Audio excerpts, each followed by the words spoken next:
Je suis en compagnie de Bertrand Lecointe. Bonjour Bertrand. Bonjour. Vous travaillez à l'IFP EN. Alors EN, ça veut dire quoi? EN pour énergie nouvelle.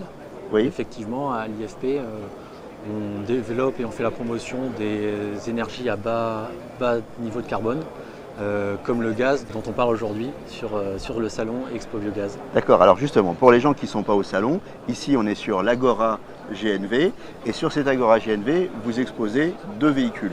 On expose deux véhicules, une Smart Gaz légèrement hybridée qui permet d'avoir des performances de très basses émissions de CO2 à moins de 80 grammes de CO2 au kilomètre, et une Prius qui est en essai, dont la motorisation a été transformée pour utiliser du gaz à la place de l'essence traditionnelle. Donc en fait, l'originalité, ce sont des voitures hybrides, classiques, mais au lieu de fonctionner à l'essence, elles fonctionnent au GNV, c'est ça? Elles fonctionnent au GNV et donc cela permet notamment de réduire les émissions de CO2, notamment si on utilise le GNV classique, mais également d'accroître ce potentiel si on utilise du biogaz, puisqu'à ce moment-là, on a une solution qui est biosourcée.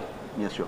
Alors, le rôle de l'IFP EN dans ce projet, ça a été? L'IFP EN était là pour adapter les motorisations, développer des concepts et par ailleurs, on travaille également sur des solutions permettant d'optimiser les nouvelles motorisations plutôt de type dual fuel, c'est-à-dire qui utilisent une synergie entre le gazole et le gaz ou l'essence et le gaz, notamment au travers de différents concepts et un concept qu'on nomme SIGAL d'injection concomitante et que vous verrez prochainement. Alors les questions que tout le monde se pose, est-ce que c'est aussi performant qu'une voiture classique?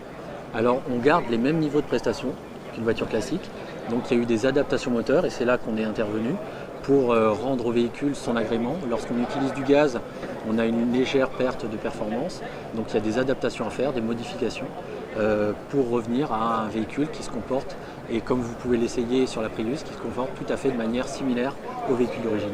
Eh bien on ira voir ça, je vous remercie beaucoup. Merci à vous.